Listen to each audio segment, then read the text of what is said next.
Ajudem uns aos outros. Meus irmãos, se alguém for apanhado em alguma falta, vocês que são espirituais devem ajudar essa pessoa a se corrigir. Mas façam isso com humildade e tenham cuidado para que vocês não sejam tentados também. Ajudem uns aos outros e assim vocês estarão obedecendo à lei de Cristo. A pessoa que pensa que é importante, quando de fato não é, está enganando a si mesma. Que cada pessoa examine o seu próprio modo de agir. Se ele for bom, então a pessoa pode se orgulhar do que fez, sem precisar comparar o seu modo de agir com o dos outros, porque cada pessoa deve carregar a sua própria carga. A pessoa que está aprendendo o Evangelho de Cristo deve repartir todas as suas coisas boas com quem a estiver ensinando. Não se enganem, ninguém zomba de Deus. O que uma pessoa plantar, é isso mesmo que colherá. Se plantar no terreno da sua natureza humana, desse terreno colherá a morte. Porém, se plantar no terreno do Espírito de Deus, desse terreno colherá a vida eterna. Não nos cansemos de fazer o bem, pois se não desanimarmos, chegará o tempo certo em que faremos a colheita. Portanto, sempre que pudermos, devemos fazer o bem a todos, especialmente aos que fazem parte da nossa família na fé. Últimos conselhos e saudações. Vejam as letras grandes que estou escrevendo com a minha própria mão. Os que estão forçando vocês a se circuncidarem são pessoas que querem ficar orgulhosas de coisas de pouca importância.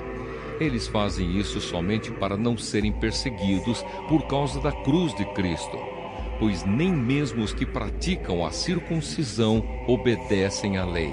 Porém, eles querem que vocês se circuncidem, para que eles possam se gabar de terem colocado o sinal da circuncisão no corpo de vocês. Mas eu me orgulharei somente da cruz do nosso Senhor Jesus Cristo, pois por meio da cruz o mundo está morto para mim, e eu estou morto para o mundo. Não faz nenhuma diferença se o homem é circuncidado ou não. O importante é que ele seja uma nova pessoa. E para todos os que seguem essa regra na sua vida, que a paz e a misericórdia estejam com eles e com todo o povo de Deus. Para terminar, que mais ninguém crie dificuldades para mim, pois as marcas no meu corpo mostram que sou escravo de Jesus. Bênção. Que a graça do nosso Senhor Jesus Cristo esteja com todos vocês, meus irmãos. Amém. Os 12 apóstolos. Jesus chamou os seus 12 discípulos e lhes deu autoridade para expulsar espíritos maus e curar todas as enfermidades e doenças graves. São estes os nomes dos 12 apóstolos. Primeiro, Simão, chamado Pedro, e o seu irmão André. Tiago e o seu irmão João, filhos de Zebedeu. Filipe, Bartolomeu, Tomé e Mateus, o cobrador de impostos. Tiago, filho de Alfeu, Tadeu e Simão, o nacionalista, e Judas Iscariotes, que traiu Jesus. A missão dos 12 apóstolos. Jesus enviou esses 12 homens, dando-lhes a seguinte ordem: não vão aos lugares onde vivem os não-judeus, nem entrem nas cidades dos samaritanos. Pelo contrário, procurem as ovelhas perdidas do povo de Israel. Vão e anunciem isto: o reino do céu está perto. Curem os leprosos e outros doentes, ressuscitem os mortos e expulsem os demônios. Vocês receberam sem pagar, portanto, deem sem cobrar. Não levem guardados no cinto nem ouro, nem prata, nem moedas de cobre. Nesta viagem não levem sacola, nem uma túnica a mais, nem sandálias, nem bengala para se apoiar, pois o trabalhador tem o direito de receber o que precisa para viver. Quando entrarem numa cidade ou povoado, procurem alguém que queira recebê-los e fiquem hospedados na casa dessa pessoa até irem embora daquele lugar. Quando entrarem numa casa, digam: que a paz esteja nesta casa. Se as pessoas daquela casa receberem vocês bem, que a saudação de paz fique com elas. Mas se não os receberem bem, retirem a saudação. E se em alguma casa ou cidade as pessoas não quiserem recebê-los, nem ouvi-los, saiam daquele lugar. E na saída, sacudam o pó das suas sandálias como sinal de protesto contra aquela gente. Eu afirmo a vocês que isto é verdade. No dia do juízo, Deus terá mais pena das cidades de Sodoma e de Gomorra do que daquela cidade. Perseguições e sofrimentos. Escutem, eu estou mandando vocês como ovelhas para o meio de lobos. Sejam espertos como as cobras e sem maldade como as pombas. Tenham cuidado, pois vocês serão presos e levados ao tribunal e serão chicoteados nas sinagogas. Por serem meus seguidores, vocês serão levados aos governadores e reis para serem julgados e falarão a eles e aos não-judeus sobre o Evangelho. Quando levarem vocês para serem julgados, não fiquem preocupados com o que deverão dizer ou como irão falar. Quando chegar o momento, Deus dará a vocês o que devem falar. Porque as palavras que disserem não serão de vocês mesmos, mas virão do Espírito do Pai de vocês, que fala por meio de vocês. Muitos entregarão os seus próprios irmãos para serem mortos, e os pais entregarão os filhos. Os filhos ficarão contra os pais e os matarão.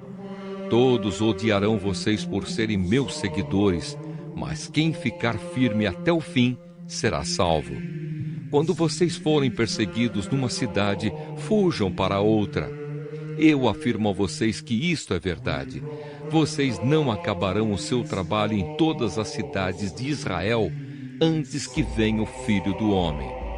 Nenhum aluno é mais importante do que o seu professor e nenhum empregado é mais importante do que o seu patrão.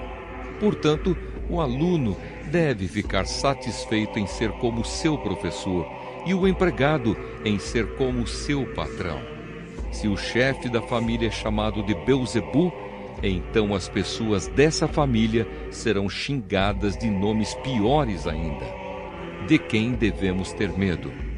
Portanto, não tenham medo de ninguém. Tudo que está coberto vai ser descoberto, e tudo que está escondido será conhecido. O que estou dizendo a vocês na escuridão, repitam na luz do dia.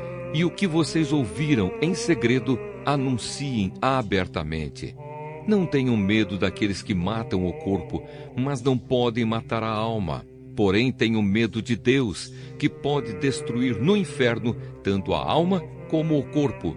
Por acaso não é verdade que 2 passarinhos são vendidos por algumas moedinhas? Porém, nenhum deles cai no chão se o Pai de vocês não deixar que isso aconteça. Quanto a vocês, até os fios dos seus cabelos estão todos contados.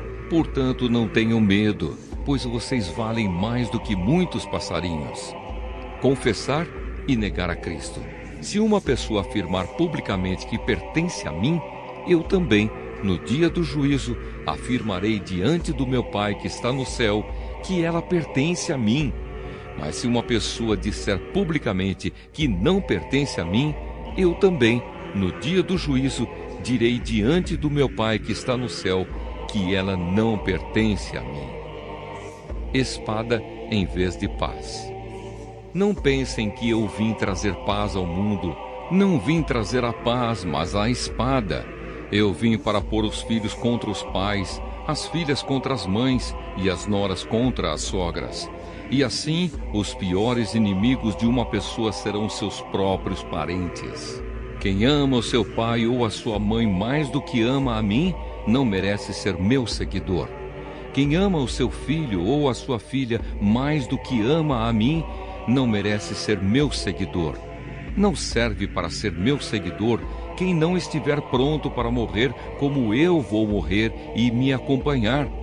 Quem procura os seus próprios interesses nunca terá a vida verdadeira. Mas quem esquece a si mesmo porque é meu seguidor, terá a vida verdadeira. As recompensas. Quem recebe vocês está recebendo a mim, e quem me recebe está recebendo aquele que me enviou. Quem receber um profeta, porque este é profeta, terá uma parte da recompensa dele, e quem receber uma pessoa boa, porque ela é boa, terá uma parte da recompensa dela. Eu afirmo a vocês que isto é verdade. Quem apenas por ser meu seguidor der ainda que seja um copo de água fria ao menor dos meus seguidores, certamente receberá a sua recompensa.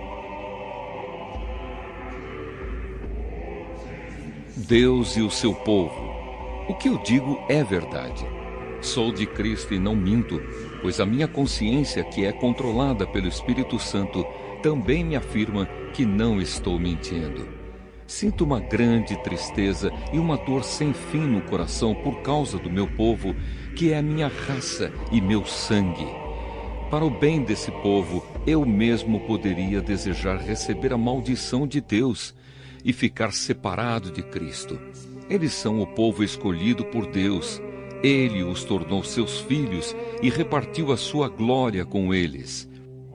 Deus fez suas alianças com eles e lhes deu a lei, a verdadeira maneira de adorar e as promessas. Eles são descendentes dos patriarcas, e como ser humano, Cristo pertence à raça deles. Que Cristo, que é o Deus que governa todos, seja louvado para sempre. Amém. Eu não estou dizendo que a promessa de Deus tenha falhado. De fato, nem todos os israelitas fazem parte do povo de Deus. Nem todos os descendentes de Abraão são filhos de Deus. Pois Deus disse a Abraão: por meio de Isaque é que você terá os descendentes que eu lhe prometi. Isso quer dizer que os que são considerados como os verdadeiros descendentes de Abraão são aqueles que nasceram como resultado da promessa de Deus e não os que nasceram de modo natural. Pois quando fez a promessa, Deus disse a Abraão o seguinte: no tempo certo eu voltarei e Sara, sua mulher, terá um filho. E mais ainda, os dois filhos de Rebeca tinham o mesmo pai, o nosso antepassado Isaque. Mas para que a escolha de um deles fosse completamente de acordo com o plano de Deus, o próprio Deus disse a Rebeca: o mais velho será dominado pelo mais moço. Disse isso antes de eles nascerem e antes de fazerem qualquer coisa boa ou má. Assim ficou confirmado que é de acordo com o seu plano que Deus escolhe aqueles que Ele quer chamar, sem levar em conta o que eles tenham feito. Como dizem as Escrituras Sagradas: eu escolhi Jacó, mas rejeitei Esaú. O que vamos dizer então? Que Deus é injusto? De modo nenhum, pois ele disse a Moisés: terei misericórdia de quem eu quiser, terei pena de quem eu desejar. Portanto, tudo isso depende não do que as pessoas querem ou fazem, mas somente da misericórdia de Deus. Porque, como está escrito nas Escrituras Sagradas, Deus disse a Faraó: foi para isto mesmo que eu pus você como rei, para mostrar o meu poder e fazer com que o meu nome seja conhecido no mundo inteiro. Portanto, Deus tem misericórdia de quem Ele quer e endurece o coração de quem Ele quer. A ira e a misericórdia de Deus. Algum de vocês vai me dizer: se é assim, como é que Deus pode encontrar culpa nas pessoas? Quem pode ir contra a vontade de Deus? Mas quem é você, meu amigo, para discutir com Deus? Será que um pote de barro pode perguntar a quem o fez: por que você me fez assim? Pois o homem que fez o pote tem o direito de usar o barro como quer. Do mesmo barro, ele pode fazer 2 potes, um pote para uso especial e outro para uso comum. E foi isso que Deus fez. Ele quis mostrar a sua ira e tornar bem conhecido o seu poder. Assim suportou com muita paciência os que mereciam o castigo e que iam ser destruídos. Ele quis também mostrar como é grande a sua glória que ele derramou sobre nós, que somos aqueles de quem ele teve pena e a quem ele já havia preparado para receberem a sua glória. Pois nós somos aqueles que Deus chamou, não somente os que são judeus, mas também os não-judeus. Isso é o que ele diz no livro de Oséias. Aqueles que não eram meu povo, eu chamarei de meu povo. A nação que eu não amava, chamarei de minha amada. E no mesmo lugar onde foi dito, vocês não são o meu povo, ali eles serão chamados de os filhos do Deus vivo. E Isaías disse a respeito de Israel: mesmo que o povo de Israel seja tão numeroso como os grãos de areia da praia do mar, somente alguns deles serão salvos, pois o Senhor julgará logo e de uma vez o mundo inteiro. Como o próprio Isaías tinha dito antes, se o Senhor Todo-Poderoso não nos tivesse deixado alguns descendentes, seríamos agora como a cidade de Sodoma, estaríamos destruídos como Gomorra. O povo de Israel e o Evangelho. O que vamos dizer então? Vamos dizer isto: os não-judeus, que não procuravam ser aceitos por Deus, foram aceitos por meio da fé. Porém, o povo de Israel, que procurava uma lei para ser aceito por Deus, não encontrou o que estava procurando. E por que não? Porque eles procuravam alcançar isso por meio das suas ações e não por meio da fé. Eles tropeçaram na pedra de tropeço, como dizem as Escrituras Sagradas. Vejam, estou colocando em Sião uma pedra em que eles vão tropeçar, a rocha que vai fazê-los cair. Mas quem crer nela não ficará desiludido. Deus, o nosso protetor. A pessoa que procura segurança no Deus Altíssimo e se abriga na sombra protetora do Todo-Poderoso pode dizer a Ele: ó Senhor Deus, Tu és o meu defensor e o meu protetor. Tu és o meu Deus, eu confio em Ti. Deus livrará você de perigos escondidos e de doenças mortais. Ele o cobrirá com as suas asas e debaixo delas você estará seguro. A fidelidade de Deus o protegerá como um escudo. Você não terá medo dos perigos da noite, nem de assaltos durante o dia. Não terá medo da peste que se espalha na escuridão, nem dos males que matam ao meio-dia. Ainda que 1000 pessoas sejam mortas ao seu lado e 10.000 ao seu redor, você não sofrerá nada. Você olhará e verá como os maus são castigados. Você fez do Senhor Deus o seu protetor e do Altíssimo o seu defensor. Por isso, nenhum desastre lhe acontecerá e a violência não chegará perto da sua casa.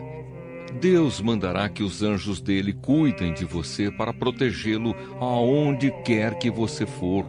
Eles vão segurá-lo com as suas mãos para que nem mesmo os seus pés sejam feridos nas pedras. Com os pés você esmagará leões e cobras, leões ferozes e serpentes venenosas. Deus diz: eu salvarei aqueles que me amam e protegerei os que reconhecem que eu sou Deus, o Senhor. Quando eles me chamarem, eu responderei e estarei com eles nas horas de aflição. Eu os livrarei e farei com que sejam respeitados. Como recompensa, eu lhes darei vida longa e mostrarei que sou o seu Salvador.